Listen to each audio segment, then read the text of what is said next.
കഴിഞ്ഞ ദിവസം ഒരു പ്രത്യേക വീഡിയോ കാണുവാനിടയായിത്തീർന്നു. പ്രശസ്തനായ പണ്ഡിതനും വാൽമീകിയും നിരീക്ഷകനുമൊക്കെയായ പാസ്റ്റർ അനിൽ കൊടുത്തോട്ടം ജേർണലിസ്റ്റായ ശരണീയമായുള്ള അഭിമുഖ സംഭാഷണം. ആ അഭിമുഖ സംഭാഷണത്തിൽ നാളിതുവരെ പെന്തക്കോസ്ത് സഭ വിശ്വസിച്ചു വന്നിരുന്നതും പെന്തക്കോസ്ത് സഭയുടെ കാഴ്ചപ്പാടുകൾ എന്താണെന്നും പെന്തക്കോസ്ത് സഭകൾ സാമ്പത്തികം കൊടുത്ത് കൺവേർഷൻ നടത്തുന്നു എന്ന ഒരു തെറ്റായ ധാരണ തിരുത്തുന്നതിനും രാഷ്ട്രീയമായും സ്വാധീന ശക്തികളുടെ വിവിധ വശങ്ങളെക്കുറിച്ച് കേൾക്കുവാനിടയായിത്തീർന്നു. വളരെ നിരീക്ഷകനും തത്വചിന്തകനും തിയോളജിയനും ദൈവശാസ്ത്രപരമായും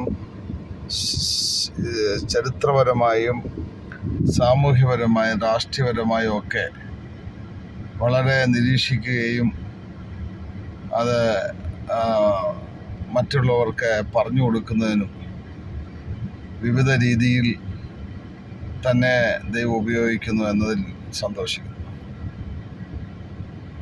ശരണീയമായി നടത്തിയ അഭിമുഖ സംഭാഷണത്തിൽ വെളിച്ചത്ത് വന്നതായ വസ്തുതകൾ, സഭ ഒരു കാരണവശാലും പണം കൊടുത്ത് ഒരു വ്യക്തിയെപ്പോലും ഇന്നേ വരെ പെന്തക്കോസ്ത് സഭയിലേക്ക് ആകർഷിച്ചിട്ടില്ല.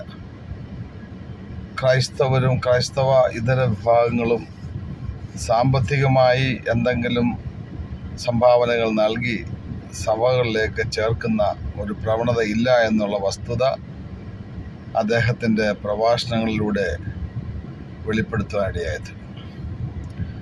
ഈ സത്യാവസ്ഥ മനസ്സിലാക്കുവാൻ സമൂഹത്തിന് കഴിയട്ടെ എന്ന് ആത്മാർത്ഥമായിട്ട് പ്രാർത്ഥിക്കുന്നു. നമ്മുടെ ഇടയിൽ കേരളത്തിലെ ചില വ്യക്തികൾ ഒഴിച്ച് ബഹുഭൂരിപക്ഷവും ആൾക്കാർ പണം കൊടുത്ത് സമുദായത്തിലേക്ക് ചേർക്കുന്നു, അല്ലെങ്കിൽ പെന്തക്കോസ്തിലേക്ക്, അല്ലെങ്കിൽ ക്രിസ്ത്യാനിയാക്കുന്നു എന്ന ധാരണ ബഹുഭൂരിപക്ഷവും ആൾക്കാർക്കില്ല എന്നുള്ള സത്യമാണ്.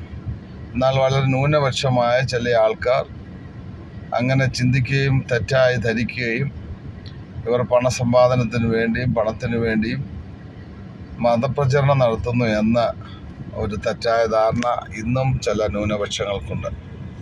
അവരെ സംബന്ധിച്ചിടത്തോളം അവരിങ്ങനെയുള്ള കാര്യങ്ങളെക്കുറിച്ച് അന്വേഷിക്കുകയോ പഠിക്കുകയോ വായിക്കുകയോ ചെയ്യാതെ ആരെങ്കിലുമൊക്കെ പറഞ്ഞു കേട്ടതിനെ വിശ്വസിക്കുന്ന ഒരു കൂട്ടം ആൾക്കാരായതുകൊണ്ടാണ് അങ്ങനെയുള്ള ചിന്തകൾ അവരിൽ നിലനിൽക്കുന്നത്. സാമൂഹികമായ ബന്ധം പുലർത്തുകയും സാമാന്യമായി ചിന്തിക്കുകയും ചെയ്യുന്ന ഏതൊരു വ്യക്തിയും അവർക്കറിയാവുന്ന കാര്യമാണ്, പെന്തക്കോസ്തുകാർ, പ്രത്യേകിച്ച് ക്രൈസ്തവർ, സാമുദായിക സംഘടനയിലേക്ക് ചേർക്കുന്നതിന് യാതൊരു വിധമായ സാമ്പത്തിക സഹായം ചെയ്യാറില്ല. എന്നാൽ അവിടെ അനിൽ കൊടുത്തോട്ടം പാസ്റ്റർ ഓർപ്പിച്ച മറ്റൊരു വസ്തുതയുണ്ട്. ക്രൈസ്തവ സമൂഹത്തിനുള്ള പ്രത്യേകത പരസ്പരം സഹായിക്കുവാനുള്ള മനോഭാവമുണ്ട്. ഒരുവൻ വിശ്വാസത്തിൽ വന്നു കഴിഞ്ഞാൽ ആ വ്യക്തിയെ സഹായിക്കുവാൻ മറ്റുള്ളവരെല്ലാവരും തയ്യാറാകുന്നു എന്നൊരു വസ്തുത ക്രൈസ്തവ സമൂഹത്തിലും പ്രത്യേകിച്ച് പെന്തക്കോസ്തിലും ഉണ്ട് എന്നുള്ളത് വസ്തുതയാണ്. അതൊരുവൻ പെന്തക്കോസ്തിലോട്ടോ ക്രൈസ്തവ സമുദായത്തിലോട്ടോ വന്നാൽ ഉടനെ ഒന്നും ആ സഹായം കിട്ടണമെന്നില്ല. അദ്ദേഹം വിശ്വാസത്തിൻ്റെ ഒരു പൂർത്തീകരണത്തിലേക്ക്, അല്ലെങ്കിൽ യഥാർത്ഥമായ ഒരു വിശ്വാസിയായി, ക്രൈസ്തവനായി നിയമ ചട്ടങ്ങളൊക്കെ പാലിച്ചു പോകുന്ന ആളാണെന്ന് ബോധ്യപ്പെടുമ്പോൾ മാത്രമേ മറ്റുള്ളവർ പറയാതെ തന്നെ അവരെ സഹായിക്കുവാനായിട്ട് തയ്യാറാകുന്നുണ്ട്. അത് ഈ ക്രൈസ്തവ അല്ലെങ്കിൽ ക്രിസ്ത്യാനിറ്റിയുടെ സാമൂഹികവും സാഹോദര്യത്തിൻ്റെയും സമത്വത്തിൻ്റെയും ഒരു സിദ്ധാന്തത്തിൻ്റെ ഭാഗമായിട്ടാണ്.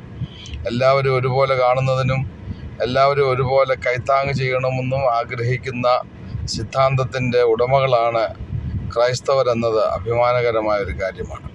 സാഹോദര്യമുണ്ട്, സാമൂഹ്യമുണ്ട്, സമത്വമുണ്ട്. ആ സമത്വത്തിൻ്റെയും സാഹോദര്യത്തിൻ്റെയും സാമൂഹ്യ നീതിയുടെ സാമൂഹ്യ സഹകരണത്തിൻ്റെയും ഒക്കെ ഒരു പരിണിത ഫലമാണ് ക്രൈസ്തവ സമൂഹങ്ങൾ വിശ്വാസത്തിലേക്ക് വന്നിട്ടുള്ളവരെ ഉയർത്തിക്കൊണ്ടു പോകുകയും അവരെ ഉയർന്ന നിലവാരത്തിലെത്തുവാൻ സഹായിക്കുകയും ചെയ്യുന്നു. എന്തായിരുന്നാലും അനിൽ കൊടിത്തോട്ടം പാസ്റ്ററുടെ ആ പ്രഭാഷണം വളരെ തെറ്റിദ്ധാരണകൾ മാറ്റുന്നതിനും തെറ്റിദ്ധരുത്തുന്നതിനും കാരണമാകട്ടെ എന്ന് പ്രാർത്ഥിക്കുന്നു. God bless you.